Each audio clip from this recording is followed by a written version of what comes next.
Marami dito, kaliwat kanan. At ang lugar na ito ay inireklamo dito nga sa mga illegal parking. Magkakadikit lang pala yung ahensya dito eh. Ito yung city disaster ng Mandaluyong. Tapos doon sa hindi kalayuan, yung nadaan natin mga marami naka-illegal parking, yun naman yung National Police Commission. At doon sa nadaanan natin una, yung fire substation. Magkakalapit lang. Oh, pinatatakbo, nakaangkla. Bakit po? Kalsada naman po to.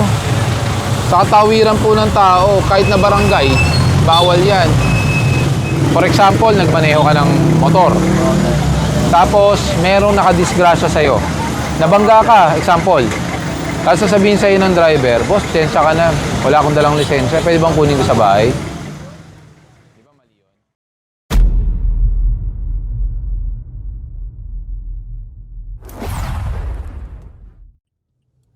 Barangay Addition Hills. Nasa Addition Hills tayo, ano? Nasa Mandaluyong tayo ngayon at nasa 9 de Febrero. Nandito lang tayo kahapon. So ito'y follow-up operation. Itong 9 de Febrero. Okay, yung mga pangalan ng barangay dito eh. Kahapon na nadaan natin ay Pleasant Hills. Ngayon Addition Hills. Mataas siguro dati ang lugar na ito.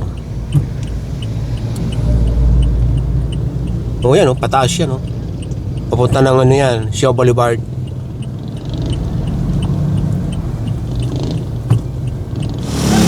Hello! Iba na naman yung truck ninyo ah! Oo! Ano pa yan, bagong luma? Ay, good morning, good morning. Magandang umaga sa inyong lahat. Ngayon ay June 2, 2026 at sa oras na 7:45 ng umaga. Maaga tayo ngayon. At yun na nga, nandito tayo sa may part ng Mandaluyong at sa 9 de Febrero. So nandito ngayon tayo sa may barangay Mauway.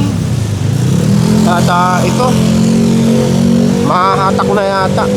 Mahahatak na nga.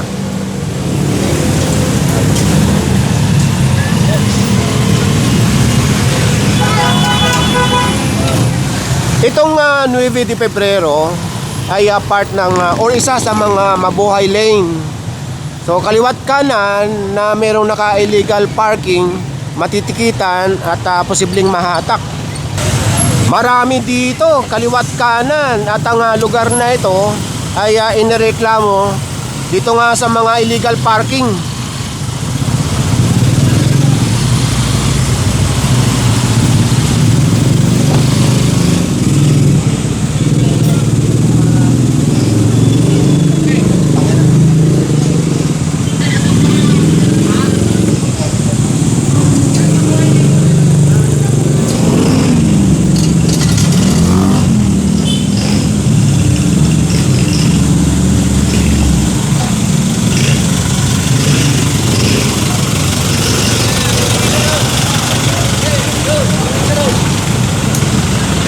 Ano ba ito?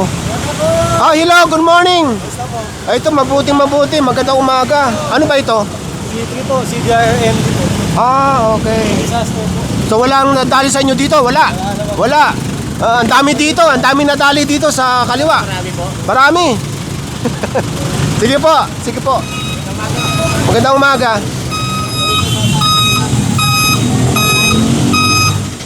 Napansin ko dito yung mga may-ari ng ibang sasakyan na nakapark dito sa kalsada. So dito lang sa tabi-tabi. Dahil halos lahat lumpas yung mga driver. Ilan na lang naiiwan dito kumpara kanina sa nadaanan natin.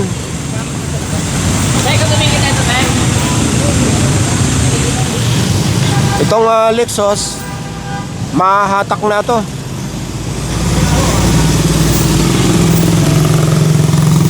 Magkakadikit lang pala yung ahensya dito eh.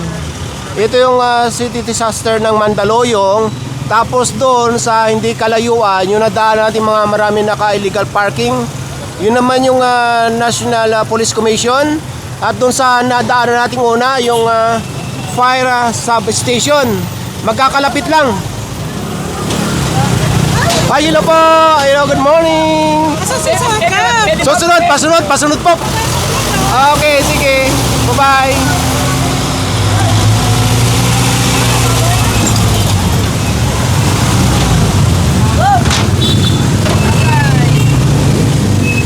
Ito yung National Police Commission dito sa Mandaluyong. So ito naman yung una natin nadaanan kanina, yung fire substation. So, mahatak na nga yung Lexus. Bukod sa mga natikita mga apat na gulong, natikitan din itong mga motor dito ng men in uniform dito sa sidewalk. Nakuha na ito pa yung ticket.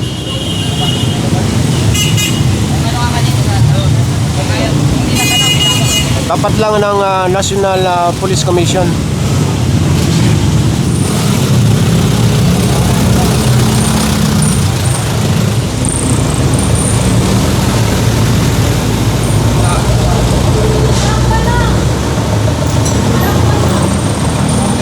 Lumabas na yung may-ari ng Lexus.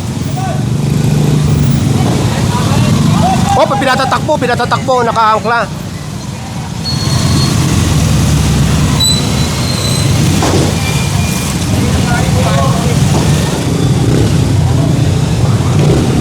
So ito, at after ng paliwanagan, sasama na lang daw yung may-ari nitong Lexus sa Tumana.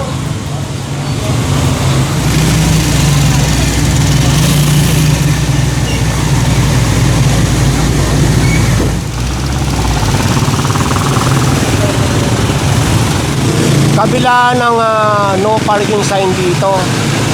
Saka yun sa tabi nung nahatak na Lexus.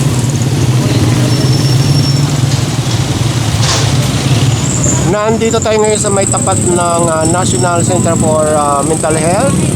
At dito, wala tayong naabutan mga tricycles, mahaba daw ang pila dito. Pero dito, isa lang ang naabutan natin. Dito hanggang dyan na harangan daw pati hanggang dito sa may pedestrian crossing nitong Toda.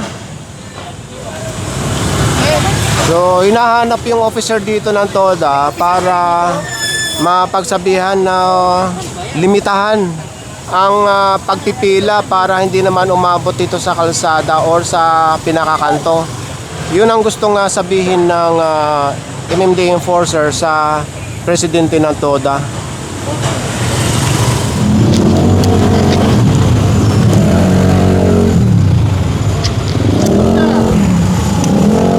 Umpisahan nyo na to. Sige na. O, puro walang plaka.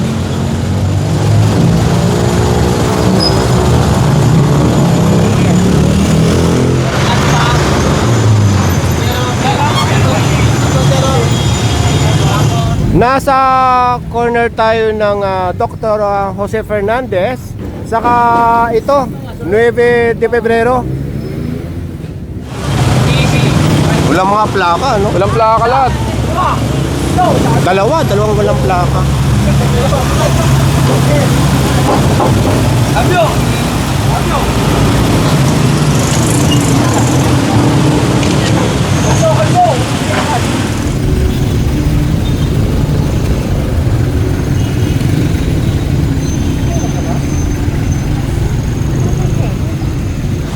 Bakit po? Kalsada naman po to. Sa katawiran po ng tao, kahit na barangay, bawal yan. ORCR, boss. Yan yung doon sa naka-nutshell. Walang lisensya, yan. Oh, yan yung ORCR niya. Walang lisensya. Yung latest lang Ito. Oh, 2026. Okay. Vic.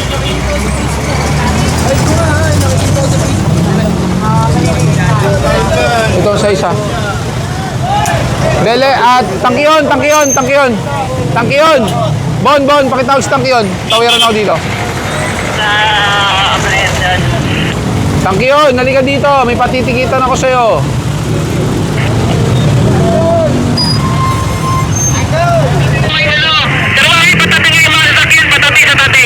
Bon, ikaw na lang.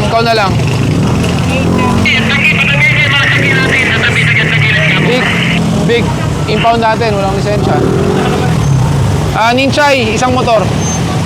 Naka-tactical. Yan, naka-green.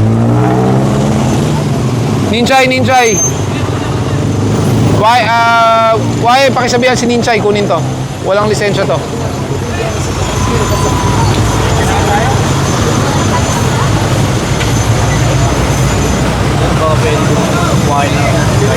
Hindi po pwede. Ganito papaliwanag ko sa'yo. For example, nagmaneho ka ng motor. Tapos, merong nakadisgrasya sa'yo. Nabangga ka, example. Tapos sasabihin sa'yo ng driver, boss, lisensya ka na. Wala akong dalang lisensya. Pwede bang kunin ko sa bahay? Di ba mali yun? So, ganun din yun. Ganun din po yung gusto nyo mangyari. Nahuli ka, meron ka pagkakamali, hindi mo dala lisensya mo. So, hindi ko alam ngayon kung talaga bang may lisensya ka o wala, di ba? Hindi, syempre. Wala kaming means to verify kasi wala kang LTO portal.